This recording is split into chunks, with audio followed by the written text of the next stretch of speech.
ఈరోజు వాక్య సందేశం, దేవుని సన్నిధిలో ప్రార్థన చేస్తున్న ఆత్మలో సంతృప్తి లేని పరిస్థితి కొందరు కలిగి ఉన్నారు. దానికి గల కారణం wrong choice cause soul sickness. అనగా నీవు తీసుకునేటువంటి ఈ తప్పుడు నిర్ణయాలు నీ ఆత్మను క్షీణింపజేస్తాయి, నీ ఆత్మీయ జీవితాన్ని అనారోగ్యం పాలు చేస్తాయి. కుటుంబాన్ని, శరీరాన్ని పాడు చేసేవి కొన్ని ఉన్నాయి. శరీరాన్ని పాడు చేసేవి చెడు వ్యసనాలు, పొగాకు, సిగరెట్టు, డ్రగ్స్, మత్తు పానీయములు, సారాయి, ఇవన్నీ కూడా దేహాన్ని పాడు చేస్తాయి. అధికమైన మాంసము, అధికమైన నూనె పదార్థములు దేహాన్ని పాడు చేస్తాయి. మనస్సును పాడు చేసేవి మరికొన్ని ఉన్నాయి. చూసేవి చెడ్డవైతే అవి నీ మనస్సును పాడు చేస్తాయి. వేటిని వింటున్నావో అవి చెడ్డ వింటే అవి నీ తలంపులను పాడు చేస్తాయి. మనస్సును పాడు చేసేవి కొన్ని ఉన్నాయి, శరీరాన్ని పాడు చేసేవి కొన్ని ఉన్నాయి, ఆత్మని అనారోగ్యం పాలు చేసి క్షీణింపజేసేవి కూడా మరికొన్ని ఉన్నాయి. ఈరోజు నీ ఆత్మీయ స్థితి ఏ విధంగా ఉందో దేవుని బిడ్డ? ఆత్మలో నువ్వు సిక్నెస్ ఏమైనా కలిగి ఉన్నావా? నీ శరీరానికి రోగం లేదు కానీ ఆత్మకు రోగం వచ్చిందా? శరీరానికి రోగం వస్తే తుమ్ములు, సివియర్ హెడేక్, మైగ్రేన్ హెడేక్, వాంతులు, విరోచనాలు, దగ్గు, జలుబు, చెవి నొప్పి, థ్రోట్ పెయిన్, ఐ ఇన్ఫెక్షన్, అదేవిధంగా గుండె బలహీనత, కిడ్నీ బలహీనత, లివర్ బలహీనత, ఇవన్నీ కలిగి ఉంటే నీకు ఎంత అతలాకుతలమైపోతుందో జీవితం. ఒక చిన్న తలనొప్పి కూడా నువ్వు తట్టుకోలేకపోతున్నావు. శరీరానికి అనారోగ్యం వచ్చినప్పుడు ఆ బాధ ఏంటో అనుభవించే వాళ్ళకే తెలుస్తుంది. కానీ నీ ఆత్మకు కూడా వ్యాధి వచ్చినప్పుడు అది నువ్వు గ్రహించుకోగలుగుతున్నావా? చాలామంది శరీరానికి వచ్చిన వ్యాధులు తెలుసుకుంటారు కానీ ఆత్మకు వచ్చిన వ్యాధిని తెలుసుకోలేకపోతూ ఉంటారు. వాక్యంలో ఉన్నది wrong choices cause soul sickness. నువ్వు తప్పుడు నిర్ణయాలు ఎప్పుడైతే నీ జీవితంలో నువ్వు తీసుకొని ఈ లోకంలో ముందుకు వెళ్తూ ఉంటావో ఆటోమేటిక్గా నీ అంతరంగంలో ఉన్న ఆత్మ క్షీణదశకి వెళ్ళిపోతూ ఉంటుంది, ఆత్మ ఆరిపోతూ ఉంటుంది.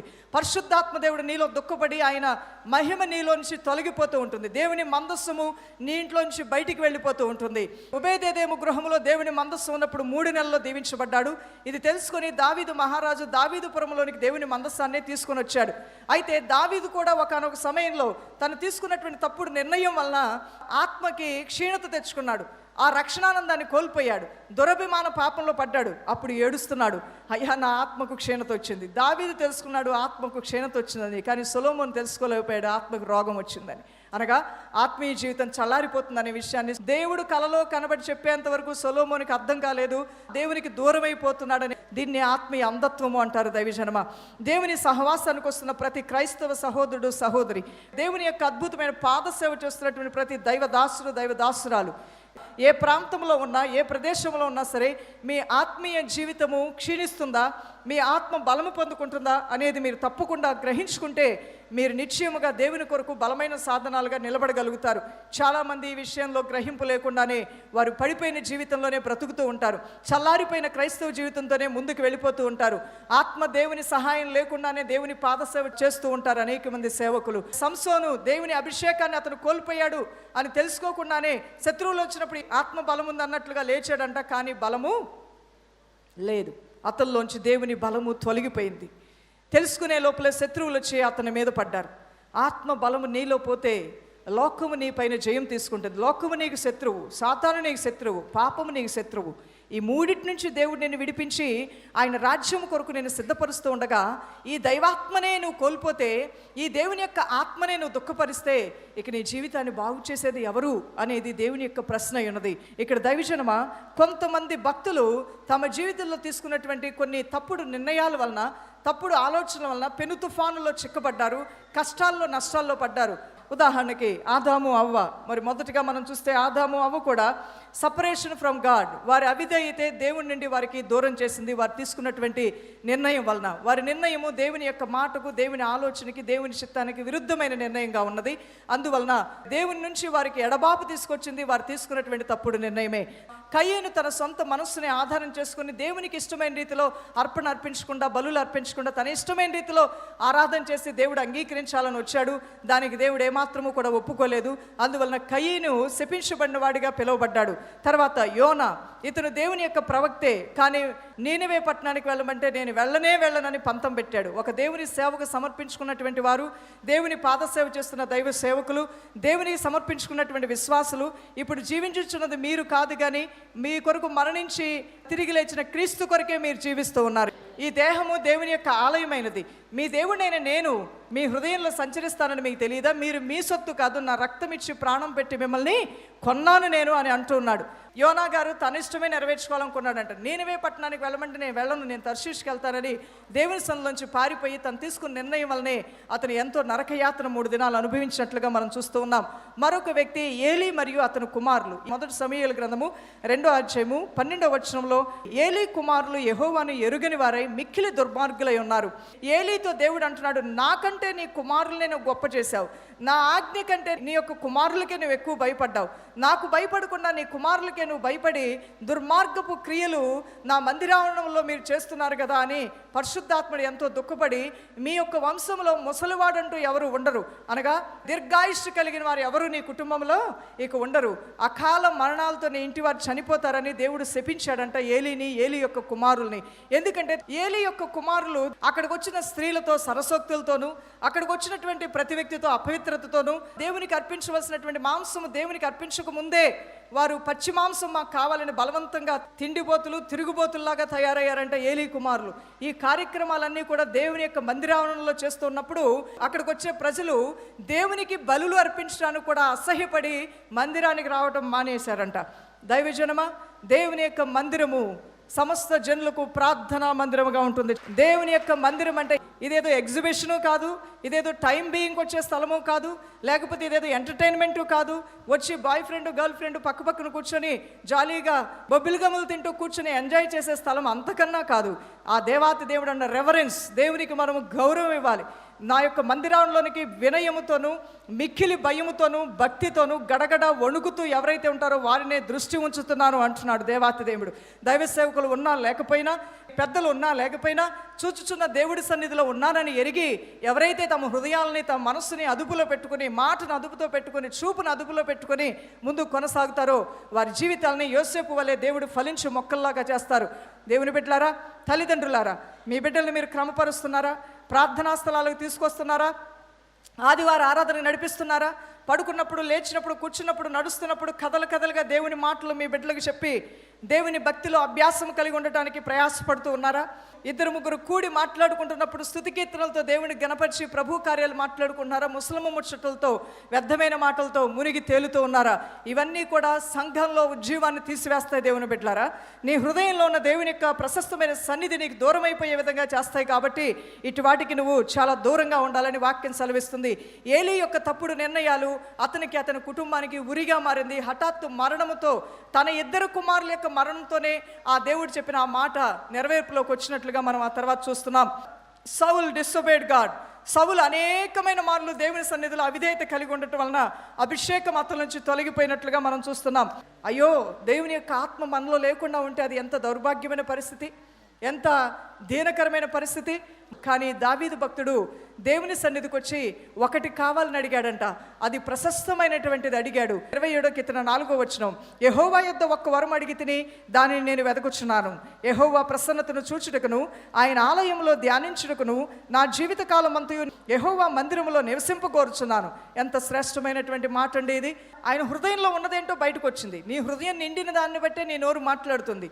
హృదయంలో అనుకున్నాడంట దావీదు, ఆయన సన్నిధి కలిగి ఉంటే చాలు, వెండి బంగారములు ఇవన్నీ వాడుకోవటానికే తప్ప ఇవి నాకు ఎందుకు ఉపయోగపడవు, వీటి వల్ల నాకు ఏ సంతోషము కలగదు, రాజు అధికారం వల్ల నాకు ఏ సంతోషము కలగదు, నా పట్టు వస్త్రాల వల్ల నాకు ఏ సంతోషము కలగదు, నా సంతోషం అంతా నా దేవుని పాద సన్నిధిలోనే. దేవుని స్తోత్రం కలుగును గాక. ఆయన పాద సన్నిధిలోనే నా సంతోషం అనుకున్నాడు. కాబట్టే శాశ్వతమైన కృపను సంపాదించుకొని దేవుని కృపలో కొనసాగలిగాడు. కొన్ని తప్పుడు నిర్ణయాలు తీసుకొని దేవుని యొక్క ప్రత్యక్షతను కోల్పోయినటువంటి వారి గురించి మనం మాట్లాడుతూ ఉన్నాం. అహరోను ఆ దూడ ముందు ఒక బలిపీఠం కట్టించాడు. అనగా సీనాయి పర్వతం పైనకి మోషేని దేవుడు పిలిచాడు 10 ఆజ్ఞలు ఇవ్వటానికి. 40 రాత్రులు 40 పగలు ఉపవాసంతో సీనాయి పర్వతం మీద ప్రార్థనలో, విజ్ఞాపనలో, యాచనలో కూర్చొని దేవునితో మాట్లాడటానికి మోషే వెళ్తే, ఈ 40 దినాల్లో ఇక్కడ ఉన్నటువంటి ఈ ప్రజలు ఐగుప్తు దేశం నుండి కనాను దేశానికి నడిపించడానికి మా ముందు నడిచిన ఆ మోషే ఏమయ్యాడో మాకు తెలియదు, అతను చచ్చిపోయాడో బతికున్నాడో కూడా మాకు తెలియదు, కాబట్టి మమ్మల్ని నడిపించడానికి ఒక దూడను తయారు చేయమన్నారంట. వారికి ఉన్న వెండి బంగారం అన్నీ కరగదీస్తే ఒక దూడ తయారైంది. ఆ దూడ ఎదుట బలిపీఠం కట్టాడంట దేవుని యాజకుడైనటువంటి అహరోను. అనగా ప్రజలకు భయపడి దేవుని చిత్తానికి విరుద్ధమైనటువంటి పని చేయటం అనేది యెహోవా దృష్టికి అసహ్యమైంది అహరోను విషయంలో, దేవుని బిడ్డలారా. ఆ తర్వాత మనం లేవీకాండం 10వ అధ్యాయము 1వ వచనంలో మనం చూసినప్పుడు నాదాబు అబీహులు యెహోవా తమకు ఆజ్ఞాపింపని వేరొక అగ్నిని ఆయన సన్నిధికి తేగా యెహోవా సన్నిధి నుండి అగ్ని బయలుదేరి వారిని కాల్చివేసింది అని వాక్యంలో ఉన్నది. ఆత్మీయ జీవితంలో చల్లారిపోయారు వీళ్ళిద్దరూ కూడా అహరోను యొక్క కుమారులే. ఎంత భయంకరమైన మరణం వీరికి సంభవించింది దైవజనమ.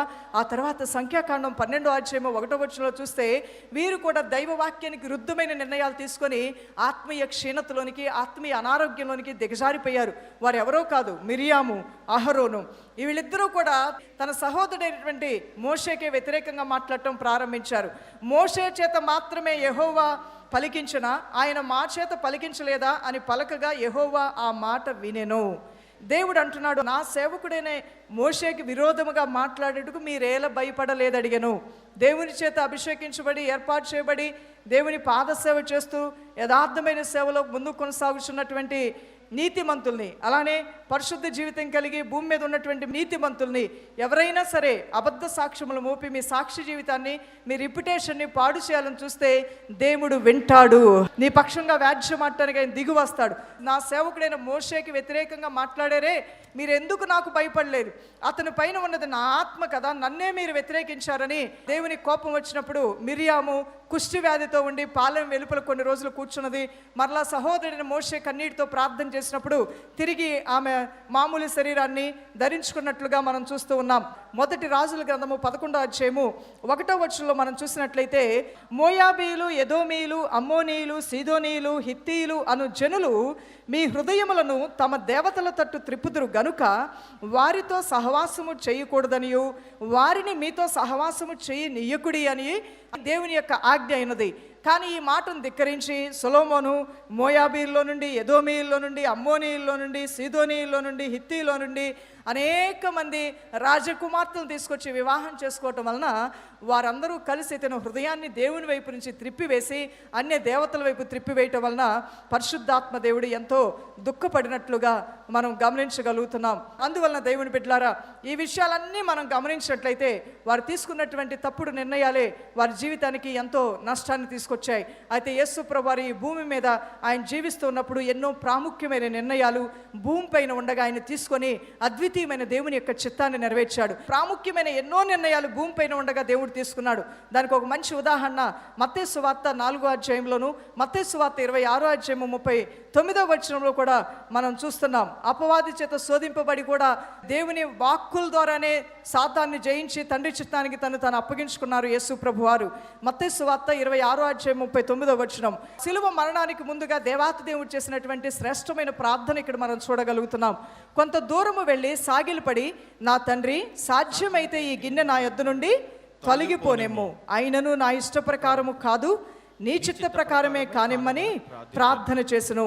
దేవుని యొక్క చిత్తానికి తాను అప్పగించుకొని నా చిత్త ప్రకారము కాదు అయ్యా నీ చిత్తమే అని దేవుని యొక్క సన్నిధిలో యేసు ప్రభువారు ప్రార్థన చేసి తండ్రి చిత్తానికి తను అప్పగించుకొని శ్రేష్టమైన దాన్ని పొందినట్లుగా, అన్ని నామముల కన్నా ఘనమైన నామము కలిగినట్లుగా మనం చూస్తూ ఉన్నాం. దైవజనమ, మీలో కూడా కొంతమంది యవనస్తులు, కొంతమంది పెద్దలు, కొంతమంది చిన్నలు మీరు అనుకుంటున్నారు, అవును నేను ఆ రోజు తీసుకున్న నిర్ణయం వలన ఈ రోజున ఈ స్థితి నాకు వచ్చింది, ఆ రోజున ఆ నిర్ణయం ఆవేశంతో తీసుకోకుండా ఉంటే బాగుండేది, ఈ రోజు ఈ పరిస్థితి రాకుండా ఉండేదేమో, షుగర్ వస్తుందని డాక్టర్లు చెప్పినా సరే నేను నిర్లక్ష్యంగా ఉండటం వలన ఈరోజు షుగర్ కంట్రోల్ లేకుండా నా దేహాన్ని పాడు చేస్తుంది, ముందే నేను జాగ్రత్త పడి ఆరోగ్యాన్ని కాపాడుకుంటే బాగుండేదేమో అనేది కొంతమంది హృదయాల్లోనికి ఇప్పటికే పరిశుద్ధాత్మ దేవుడు మాట్లాడుతున్నాడు మీతో. నీ భార్య, నీ స్నేహితులు ఆ బిజినెస్లోకి వెళ్ళొద్దు, వాళ్ళతో నువ్వు సహవాసం కలిగి ఉండదు ఎన్నో మార్లు నీకు చెప్పారేమో, అయినప్పటికీ కూడా వారి మాటను పెడచెవిని పెట్టి నీ ఇష్టానుసారంగా నువ్వు వెళ్ళి ఈరోజు నీ జీవితాన్ని చేదైన అనుభవంతో నింపుకున్నావేమో, అయినప్పటికీ కారణాలు ఏమైనా వాటిని సరిచేసుకుంటే మేలు కలుగుతుందని దేవాతి దేవుడు అంటున్నాడు. దేవుని స్తోత్రం కలుగును గాక. ఆ మేలు నువ్వు పొందాలి అంటే టేక్ ఫుల్ రెస్పాన్సిబిలిటీ. నీ కలిగిన నష్టానికి నీవే సంపూర్ణ బాధ్యత వహిస్తే తప్పకుండా నీ జీవితంలో నువ్వు తిరిగి వర్ధిల్లగలుగుతావని సామెతలు 28:13 ఉన్నది. అతిక్రమములను దాచిపెట్టువాడు వర్ధిల్లడు, వాటిని ఒప్పుకొని విడిచిపెట్టువాడు కనికరాన్ని పొందుతాడని దేవుడు అంటున్నాడు. ఎక్కడ పరిస్థితి చేయి దాటిపోయిందో కూడా నువ్వు జ్ఞాపకం చేసుకొని మరలా ఆ పరిస్థితిని నీవు దేవుని యొక్క సహాయంతో వెనక్కి తీసుకోగలిగితే నిజంగా నీ జీవితానికి మేలు కలుగుతుంది. ఆ తర్వాత stop doing the stupid thing. దేవుని యొక్క వాక్యంలో ఉన్నది సామెతలు 26:11 తన మూఢతను మరలా కనుపరుచు మూర్ఖుడు కక్కిన దానిని తిరిగి తినే కుక్కతో సమానం అని ఉన్నది. నీ తప్పుడు నిర్ణయాల వలన ఎవరినైనా బాధపరిచావేమో వారిని క్షమించమని అడిగితే తిరిగి నీ జీవితంలో నూతన ఉజ్జీవాన్ని, నూతన ఆశీర్వాదాన్ని నువ్వు పొందుకోగలుగుతావు దేవుని బిడ్డలారా. అంతేకాదు, నువ్వు తిరిగి మరలా మంచి నిర్ణయాల్లో ముందు కొనసాగాలంటే జ్ఞానుల యొక్క సలహాలు కూడా తీసుకోవాలి. Good decisions we should make. మనము మన జీవితంలో మంచి నిర్ణయాలు తీసుకోవాలి. కొంతమంది తమ తప్పుడు నిర్ణయాల వలన వారి ఆత్మీయ క్షీణతలోకి వెళ్ళిన వారి గురించి మనం చెప్పుకున్నాం. చివరిగా దేవుని బిడ్డలారా, నీవు తీసుకునేటువంటి మంచి నిర్ణయాలు కూడా నీ జీవితానికి ఎంతో మేలు చేస్తాయి. ద్వితీయోపదేశకాండం 30:19-20 చూసినట్లయితే ఇక్కడ దేవాతి దేవుడు అంటున్నాడు, నేడు జీవమును మరణమును ఆశీర్వాదమును శాపమును నేను నీ ఎదుట ఉంచి భూమి ఆకాశములు మీ మీద సాక్షులుగా పిలుచున్నాను. నువ్వు ఆశీర్వాదాన్నే కోరుకో, జీవాన్నే కోరుకో. అలా కోరుకున్నట్లయితే నీ మార్గము తేజోమానమైన వెలుగు ప్రకాశిస్తుంది దేవుని బిడ్డలారా. ఇక జీవితం ఇంకా ఎంతో ఉంది నీ ముందు. నువ్వు మంచి నిర్ణయాలతో, మంచి తీర్మానాలతో నువ్వు ముందుకు వెళ్ళినట్లయితే తప్పకుండా నీ జీవితానికి మేలు, ఆశీర్వాదం అనేది కలుగుతుంది. సామెతలు 3:1 నా కుమారుడా నా ఉపదేశమును మరువకుము, నా కుమారుడా నా ఉపదేశమును మరువకుము, నా ఆజ్ఞలను హృదయపూర్వకముగా గైకొనుము, నా ఆజ్ఞలను హృదయపూర్వకంగా గైకొనుము. అవి దీర్ఘాయువును సుఖజీవముతో గడుచు సంవత్సరములను శాంతిని నీకు కలుగు చేస్తాయి. దేవుని బిడ్డ, దేవుని యొక్క ఉపదేశాన్ని మరువకుండా ఆయన ఉపదేశం నీ హృదయంలో భద్రపరుచుకుంటే సుఖ జీవితం నీకుంది. భవిష్యత్తులో సుఖ జీవితం అనేది నీకు ఉంటుంది. కాబట్టి నువ్వు తీసుకునేటువంటి మంచి నిర్ణయాలు కూడా నీ జీవితాన్ని సుఖములోనికి, ఆశీర్వాదంలోనికి, క్షేమంలోనికి తిరిగి మరలా నడిపిస్తాయి. ఇక్కడ ఒక భక్తుడు అన్నాడు, ఈ విధంగా అనుకోవాలంటే ప్రతి ఒక్కరు కూడా, what shall we eat, whom should we vote for, whom shall we marry, should I purchase this item or not. నీకు నువ్వు అనుకోవాలంట, ఈ వ్యక్తిని నేను వివాహం చేసుకోవాలా వద్దా, ఈ ఫుడ్ నేను తినాలా లేదా, నేను ఓటు ఈ నాయకుడికి వెయ్యాలా మరొకరికి వెయ్యాలా, ఆ వ్యక్తితో నేను స్నేహం చేయటం మంచిదా కాదా, ఈ బిజినెస్లో నేను ఇన్వెస్ట్ చేయటం వలన నాకు వచ్చే లాభం ఏంటి, నష్టం ఏంటి అనేది నువ్వు నిర్ణయించుకోవాలి. ఒక సంఘ సహవాసానికి వెళ్తున్నప్పుడు కూడా నీకు అక్కడికి వెళ్ళినప్పుడు ఆత్మీయ ఆహారంలో, పరిశుద్ధాత్మ అనుభవంలో, పాపములు ఒప్పుకోలుతనముతో ఉన్నటువంటి ఆ క్రియ, ఆ పరిశుద్ధాత్మ సహవాసము, ప్రార్థనా జీవితం ఎదుగుతుందా లేదా అనేది కూడా నువ్వు నిర్ణయించుకోవాలి. నిర్ణయించుకున్న తర్వాత ఒక మంచి నిర్ణయము నీవు కలిగి ఉన్నప్పుడు, ఆ మంచి నిర్ణయంతో నువ్వు నడిచినప్పుడు నీ భవిష్యత్తు ఎంతో అద్భుతంగాను ఆశీర్వాదకరంగాను ఉంటుంది. సామెతలు 1:8-9 దేవాతి దేవుడు అంటున్నాడు, నా కుమారుడా నీ తండ్రి ఉపదేశమును తిరస్కరించకము, నీ తల్లి చెప్పు బోధను త్రోసివేయకము. అవి నీ తలకు సొగసైన మాలికలు, నీ కంఠమునకు హారములై ఉన్నాయంట. ఈ రోజున బిడ్డల జీవితాలు బాగుండాలి అంటే మీ తల్లి చెప్పే ఉపదేశం, మీ తండ్రి చెప్పే ఉపదేశం మీరు విన్నప్పుడు మీ జీవితాల్లో ఎంతో పురోభివృద్ధిలోనికి రాగలుగుతారు. దేవుని చెప్పే వాక్యానికి అందరూ లోబడినప్పుడు ఆత్మ సమృద్ధి, శరీర సమృద్ధి, సకల సమృద్ధి కలిగి సకల సౌఖ్యములతో, ఆశీర్వాదములతో వర్ధిల్లగలుగుతారని వాక్యంలో రాయబడి ఉన్నది. అందువలన దైవజనమా, ఈ విధంగా మనం ఎప్పుడైతే నా దేవుని యొక్క ఆజ్ఞల్నే నేను అనుసరిస్తాను, దేవుని ఆజ్ఞలను అనుసరించకుండా నాకు నా హృదయాన్ని ప్రేరేపించే ఏ చెడ్డతనానైనా నా జీవితం నుంచి నేను తీసివేసుకోవడానికి సిద్ధంగా ఉన్నాను అన్న వారికి ద్వితీయోపదేశకాండం 28:1-12 రాయబడిన ఈ ఆశీర్వాదములన్నీ వారు స్వతంత్రించుకోవడానికి దేవాతి దేవుడు వారికి కృప అనుగ్రహిస్తాడు. ఈ రోజున మనందరికీ కూడా తప్పిపోయినటువంటి వాడు, మాట తప్పనటువంటి వాడు, నిర్ణయాల్లో అపజయం లేనివాడు, ఆలోచనలో అపజయం లేనటువంటి వాడు, విజయంతో ఈ లోకాన్ని జయించిన వాడు సర్వశక్తిమంతుడు యేసు ప్రభు మాత్రమే. ఆ దేవాతి దేవుణ్ణి మనం ఈ రోజున మాదిరిగా కలిగి ఉండి ముందుకు కొనసాగుదాం. దైవజనమా, ఈ మాటలు మన హృదయంలో దాచుకొని నా ఆత్మీయ జీవితంలో ఆశీర్వాదాలు పొందుకోవటానికి సరైన ఆత్మీయ నిర్ణయాలని కలిగి ఉండి నా ప్రార్థనా వేళలను, నా పరిశుద్ధ జీవితాన్ని, నా భక్తి జీవితాన్ని, వాక్యానుసారమైన జీవితాన్ని కాపాడుకోవటానికి నా కృప అనుగ్రహించు ప్రభు అని మిమ్మల్ని మీరు దేవుని సమర్పించుకొని ప్రార్థన చేయడానికి సిద్ధపాటు కలిగిన వాళ్ళు అందరము కూడా ప్రార్థన చేద్దాం. ఈరోజు నువ్వు కొన్ని విషయాల్లో నష్టపోయావంటే, కొన్ని విషయాల్లో నువ్వు దుఃఖానికి, అసమాధానానికి, అశాంతికి లోనయ్యావయ్యి అంటే దానికి వెనుక కొన్ని కారణాలు ఉన్నాయి. ఆ కారణాలు ఏంటో నువ్వు గుర్తించి వాటిని నువ్వు క్రమపరుచుకొని సరిచేసుకొని దేవుని సన్నిధిలో సరైన నిర్ణయాలు, సరైన తీర్మానాలు నువ్వు తీసుకొని ఆయన మాటకు నువ్వు లోబడి, ఆయన ఆజ్ఞలకు లోబడి నిన్ను నువ్వు దేవునికి సమర్పించుకున్నట్లయితే ఈ పలకబడిన సకల ఆశీర్వాదములు నీ కుటుంబంలోను, నీ జీవితంలోను కలిగి నువ్వు వర్ధిల్లగలుగుతావు. మనందరము కూడా రెండు చేతులు దేవుని వైపెత్తి, అయ్యా ఈ సమయంలో నన్ను నేను పరీక్షించుకుంటున్నాను, నన్ను నేను పరిశీలించుకుంటున్నాను నాయన. నీకు ఆయాసకరమైనది ఏదైనా నాలో ఉంటే తీసివేయండి ప్రభువా. నీ మాట నేను వినుటకు సహాయం దయచేయండి. ఆత్మీయ జీవితంలో క్షీణించిపోతూ ఉన్నానేమో, నన్ను క్షమించండి ఆయన. ఆ మొదటి ప్రేమ నుంచి నేను చల్లారిపోతున్నానేమో, నన్ను క్షమించండి అయ్యా. నీ పరిశుద్ధాత్మను నా యొక్క జీవితంలో నేను అనుభవించలేకపోతున్నానేమో, నన్ను క్షమించండి నాయన. మరలా ఆ మొదటి ప్రేమలోనికి నేను రావాలని ఆశపడుతున్నానయ్యా. అలాంటి స్థితి కలిగి ఉంటే మీరు ప్రార్థన చేయండి. ఎవరు ఏ స్థితిలో ఉన్నా నిన్ను మన్నించడానికి, నిన్ను చేర్చుకోవడానికి, నిన్ను అంగీకరించడానికి దేవుని ప్రేమ నీ పట్ల అత్యధికముగా ఉన్నది. కనికరం గల దేవుడు నిన్ను ప్రేమిస్తున్నాడు. ఆయన ప్రేమ బాహువుతో నిన్ను పిలుస్తూ ఉన్నాడు. నిన్ను ఆదరించడానికి, నిన్ను లేవనెత్తడానికి, కోల్పోయిన ఆ యొక్క సంతోషాన్ని, కోల్పోయిన ఆ పరిశుద్ధతను మరలా నీకు ఇచ్చి నీ పైన ఉన్నటువంటి పాపపు రక్తపు మరకలను తన పవిత్ర రక్తము ద్వారా శుద్ధీకరించి హిమము కంటే తెల్లగా నిన్ను పవిత్రపరచడానికి ఆ యేసయ్య చేతులు చాపి నిన్ను పిలుస్తూ ఉన్నాడు. ఉన్న పాటున వచ్చేసే యేసయ్య చేతుల్లోనికి. అయా నీ ప్రజలను దర్శించండి నాయన. శ్రమల చేత కాల్చబడుతున్నారేమో, ఇబ్బందులనే కొలిమిలో కాల్చబడుతున్నారేమో, నీ ప్రజల్ని ఆదుకొనివాడా, వారిని శుద్ధ సువర్ణ వలె చేయండి అయ్యా. నీ మహిమైశ్వర్యంలో వారి ప్రతి అవసరత తీర్చండి నాయన.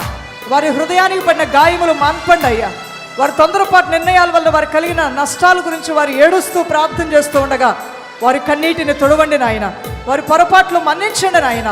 నీ మహిమతో నింపండి అయ్యా. నీ ప్రభావముతో నింపండి నాయన. నీ కృపతో నింపి దీవించమని క్రీస్తు యేసు నామములో ప్రార్థించి వేడుకొంచున్నాం మా ప్రియ తండ్రి. ఆమేన్. మనలో కార్యసాధకమైన తన శక్తి చొప్పున మనం అడుగు వాటన్నిటికంటేను, ఊహించు వాటన్నిటికంటేను అత్యధికముగా చేయ శక్తి గల దేవునికి క్రీస్తు యేసు మూలముగా సంఘములో తరతరములు సదాకాలము మహిమ కలుగునుగాక. ఆమేన్.